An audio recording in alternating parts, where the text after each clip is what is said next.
حينما تتشكل الطبيعة وتتآلف معا لتجسد أوتارا تجذبها أصابع فنان لتعزف بها لحن الحياة، فإن تلك الرؤى والنغمات التي تترامى إلى أسماعنا لا تعكس المهارة فحسب، وإنما تعبر في نفس الوقت عن أسطورة الحياة. إنه العزف على أوتار الطبيعة.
وها نحن الآن أمام معزوفة جديدة من معزوفات الطبيعة الغنية.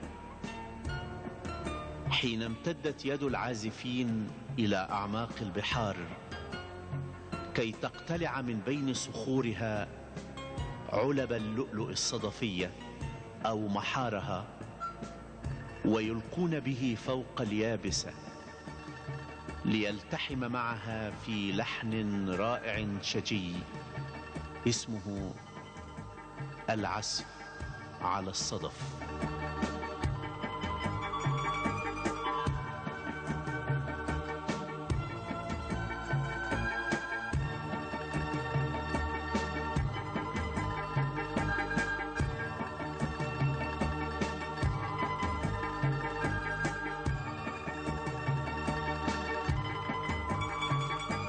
كيف يمكن لمجموعة من الصبية لا تتجاوز أعمارهم العاشرة أن يشتركوا في أوركسترا الصدف بالنقر على الخشب في إيقاعات رقيقة، أو أن ينثروا هذه الحبات الدقيقة فوق مربعات الخشب الصغيرة؟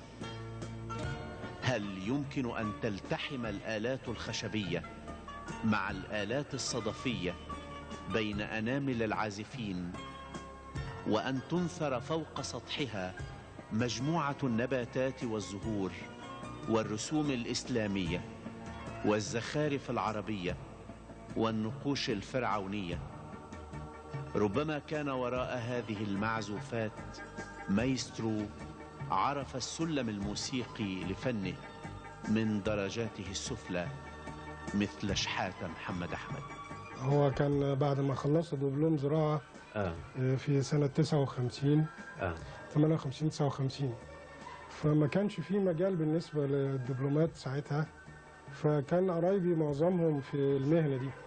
وكنت في مدرسة العناطر الخيرية باجي هنا خميس وجمعة، وخميس وجمعة بقضيه في البلد عندنا. خميس وجمعة اللي أنا كنت بجيبهم هنا مصر كنت بحاول ان انا اجول في خان الخليلي والبطنيه والجماليه، المنطقه اللي فيها شغله الصدف.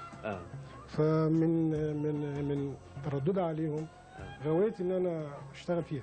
ومعزوفتنا هذه لا تبدأ من هنا، وإنما عليك أنت أولا أن تحدد المقام الذي تبغيه، وهو عليه أن يختار لك اللحن المناسب، فتبدأ الأوركسترا في العزف.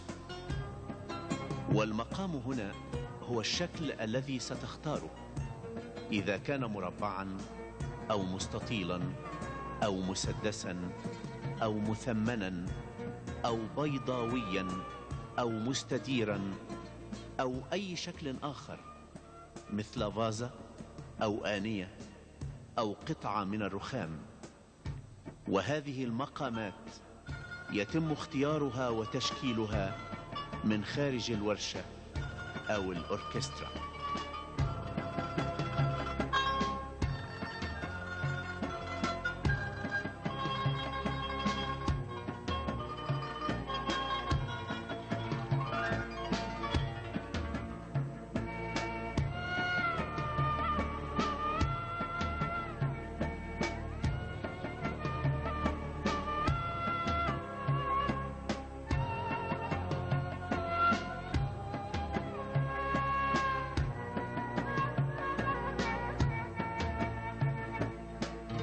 هي بتبتدي من عند النجار والخشب والزان، ويبتدي فيها النجار بيشتري الخشب من المغلق وبيروح المكنه بيفصله حسب ما هيشكل الخشب ده ايه، وحسب الاحجام اللي انت عايزها. حسب الاحجام اللي هو عايزها وحسب الاشكال اللي هو عاوزها. بيختار السمك والعرض والعلو والارتفاع، بيبقى متصورها في دماغه. يعني هيبقى مقاس 10 مقاس 20 مقاس 15، بيبقى عارف سمك الخشب قد ايه. جميل. فبيروح المكنه يجهز الخشب، بيشقه ويجهزه على الشكل اللي هو هيعمله. كويس. فمثلا علبه متمنه زي كده بيبقى ليها نمط معين في شغلها. بيعمل لها مثلا التخانه اللي هي تمشي معاها، ما يجيش مثلا علبه الحجم ده يعمل لها خشب 3 سم مثلا. فده بيتخن الخشب حسب ما هو هيشكله. كويس. فبيشكلها بالطريقه دي. وهكذا تأتي القطع الخشبية وتصبح جاهزة للعزف عليها أو تشكيلها بقطع الصدف. ولكن قبل كل ذلك تجهز المواد والألوان اللازمة للعمل، فيؤتى بالخشب الأحمر، وذلك للتحديد، أي خطوط المربعات، وهو يأتي في كتل كبيرة، وبه يمكن تحديد أبعاد العمل الفني بين أيدينا. وهذه الكتل تشق شرائح بعرض محدد أو بسمك معين، وذلك ليتسنى التعامل مع كل مربع على حدة. وفي كل مربع يطعم بقطع من العظام بعد تقطيعها وتجزيئها إلى وحدات صغيرة. ومع تطور الزمن وصعوبة التعامل مع العظام تم استحداث خامة بديلة عن عظام الحيوانات.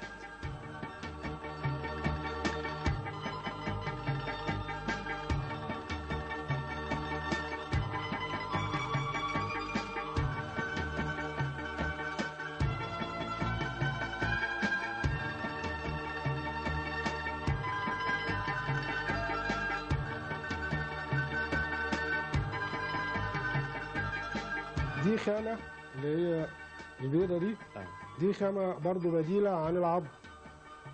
بديلة من العظم، لأن كان في زمان في الثلاثينات والعشرينات والأربعينات كان كل معظم الشغل ده بيتم عظم. عظم إيه بقى؟ عظم من العظم العادي اللي هو بتاع الحيوانات. اللي هو بعد خلاصة اللحم منه كانوا بياخدوه يجهزوه ويحضروه للشغل ده. بس ما كانش بيبقى رفيع بالطريقة دي، كان بيبقى شغل كبير بقى على مستوى العظم والأدوم وكده، وما كانش فيه ميكنة. وقتها ما كانش فيه ميكنة، كان فيه منشار يدوي اللي هو المنشار اليدوي بتاع النجار ده، وكان الأدوم والحاجات دي.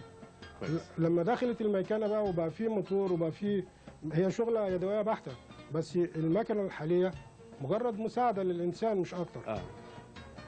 لما العظم بدأ إن هو يبقى صعب وعايزين مثلا نطور الشغل، فمش هنقدر نقطع العظم بالحجم الرفيع ده ابدا، وبعدين بيدي نفس النتيجه. او بيدي نفس النتيجه. فحصل ان في اجانب عملوا خامه بديله. اما الصدف فله اسلوب في العزف المنفرد قبل ان يكون جزءا في الاوركسترا. فهذه الاصداف تاتي من اليابان كما يقول شحاته، وهي ذات شكل مميز، ولا بد أن يتبع منهجا خاصا في التعامل معها قبل أن يقصها شرائح صغيرة بأبعاد غاية في الدقة.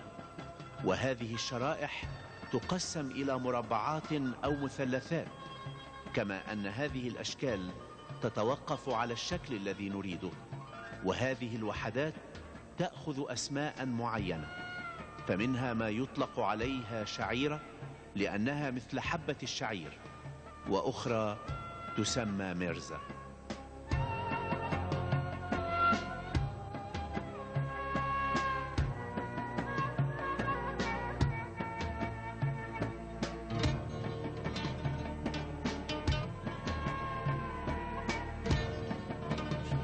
حتى في صعوبة في تقطيع الصدف. طبعا لما اشوف المرحلة دي من هنا ازاي ودي ازاي، فبنخلي دي زي دي، فده لازم يتشال، بيتشال ده على جلخ، على بيتصنفر، ياخد مرحلة صنفرة بحيث ان هو يبقى هنا زي هنا، وفي نفس الوقت يبقى خفيف عشان في المنشار معانا واحنا بنشقه بالاطوال وبالعرض يشتغل معانا.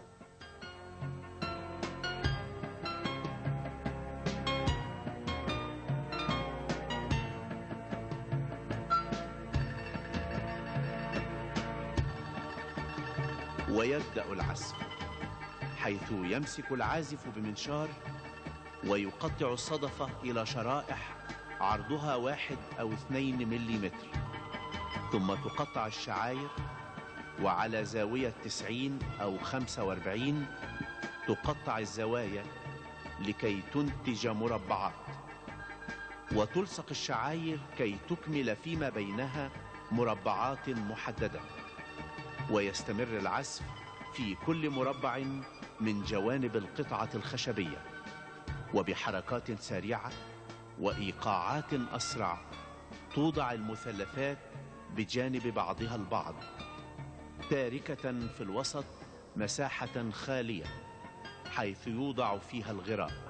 وهكذا تتكرر هذه النغمات في كل ضلع أو كل جانب من جوانب المنتج، ثم نأتي إلى مرحلة الغطاء.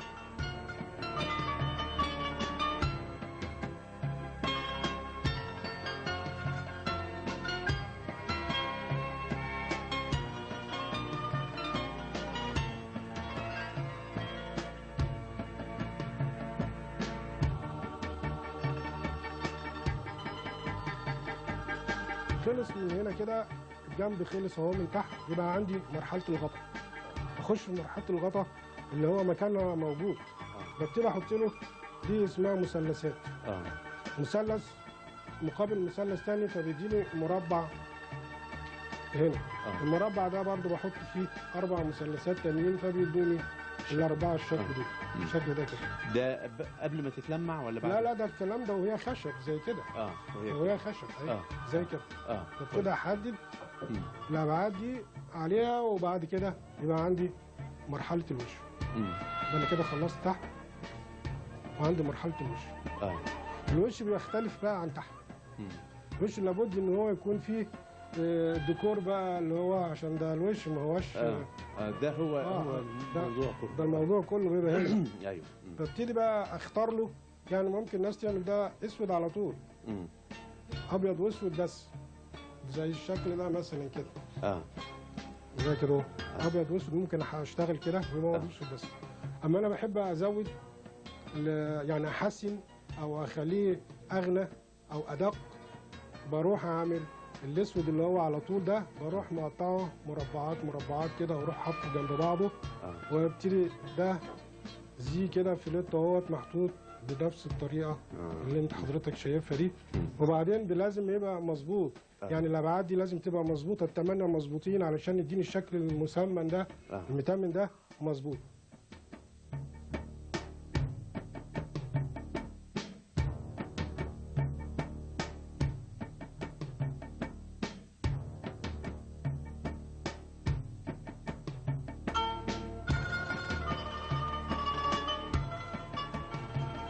والغطاء كما يقول شحاتة هو محور العمل وجوهره، وهو عنوانه، ولا بد أن يكون له ديكور خاص وألوان خاصة بها تتحدد قيمته، وليس فقط اللون ولكن أيضا الشكل. فمن الممكن أن يحتوي على دوائر أو مثمنات أو أقواس حسب الشكل الذي يرتئيه الفنان، وهو يتوخى الإتقان فيما يقوم به من حيث دقة الأبعاد وتوازنها، ومراعاة أن يكون كل ضلع مقابل لضلع مساو له، ويحمل نفس الألوان ونفس التصميم.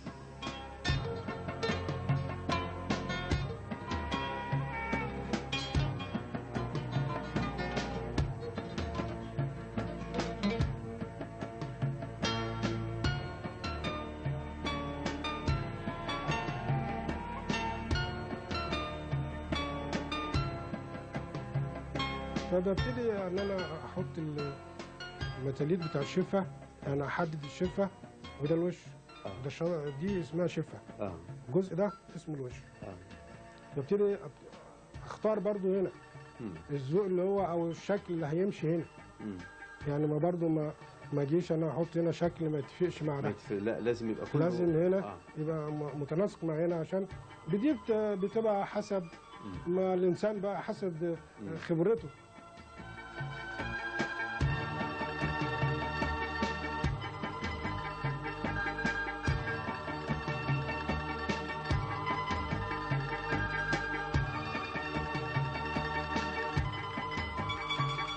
ويمر الصندوق الخشبي بين يدي العازفين، وبداخله تتراص الوحدات المثلثة أو المعينة، والشعيرة والمرزة، تاركة في الوسط مساحة خالية حيث تملأ بالغراء، وتوضع المثلثات بجانب بعضها البعض، ويصبح في وسط الفراغ مربع أبيض حيث يوضع الصدف، ويتجه الصندوق بعد ذلك إلى الصنفرة.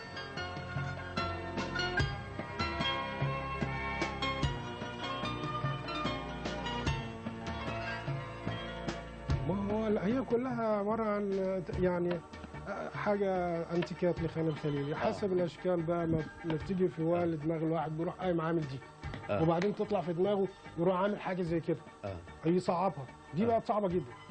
دي صعبة صعبة صعبة في منتهى الصعوبة. دي في منتهى الصعوبة، يعني حضرتك تشوفها يعني اللي يتخيل لك ان هي سهلة او كده، لكن دي في منتهى الصعوبة اللي في الدنيا. الشكل ده البيضاوي ده صعب جدا يعني، وكمان دقيق، في دقة متناهية. فين المنشار اللي هيخش هنا مثلا او يلف؟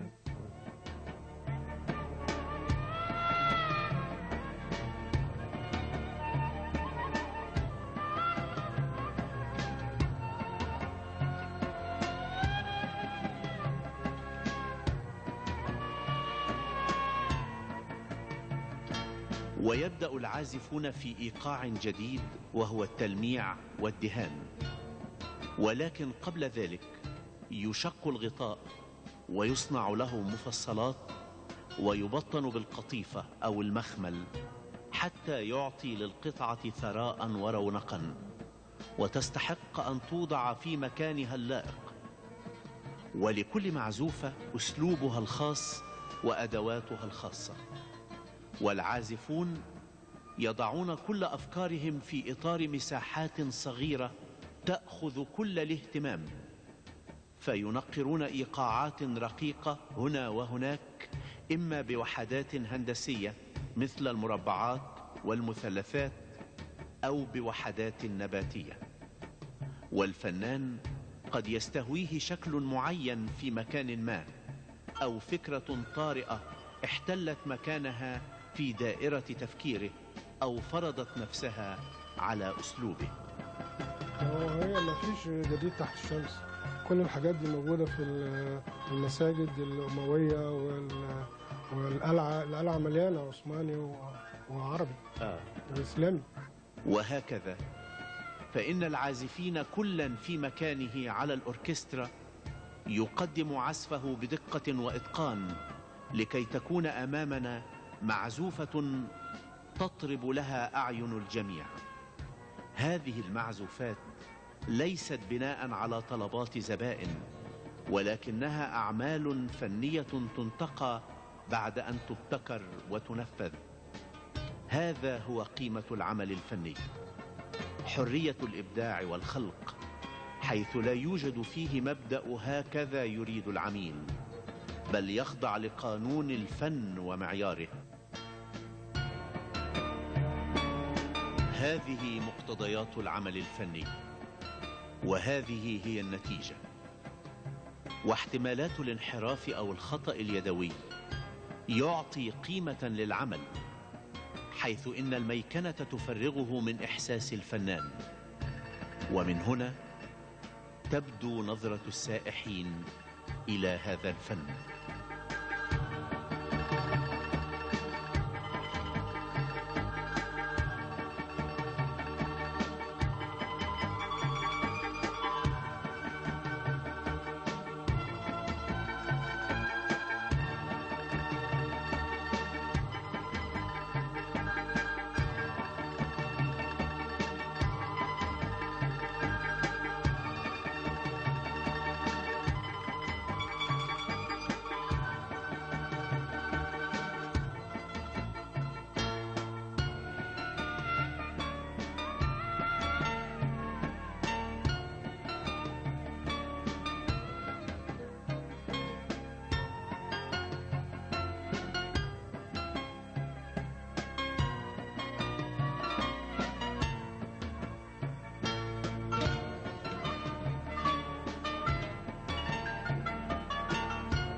احنا ما بنقفش عند حد معين، ما بنقفش عند شكل معين. احنا قدامنا المجال، وكل واحد برضه بيسرح بافكاره وبيشوف اللي هو عايز يقدر يعمله. يعني مثلا احنا اهو تخطينا الصدف وسيبناه خالص، وعملنا شكل رخامي اللي هو الالاباستا اهو. بس كويس قوي. علشان برضو اصل الصدف ليه وقت معين، برضو مش ليه وقت ما يبقاش كده وبعدين كتير. فلازم نشكل نوعيات اخرى بديله للصدف، او بنشغلها جنب الصدف، ما نقفش عند العلب بس. والفرعوني برضه عملتوا ايه في الفرعوني؟ عملنا مثلا كنب، وعملنا كراسي وبراويز حاجات مستمده برضو من تاريخ الفرعوني. ده القدماء المصريين بقى، واللي في المتحف بننفذه.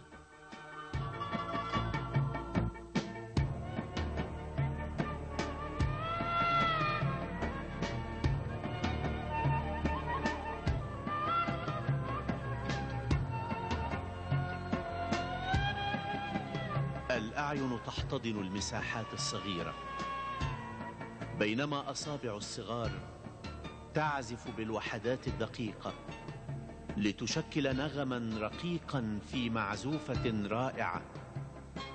والأنامل الدقيقة تمسك بآلة العزف وتلتقط النغمات المبعثرة لترتبها في هرمونية وتآلف مبهر، بينما قائدهم يحلق فيما وراء هذه القاعة الضيقة بحيرة واستفهام. ترى ماذا ستكون المعزوفة القادمة؟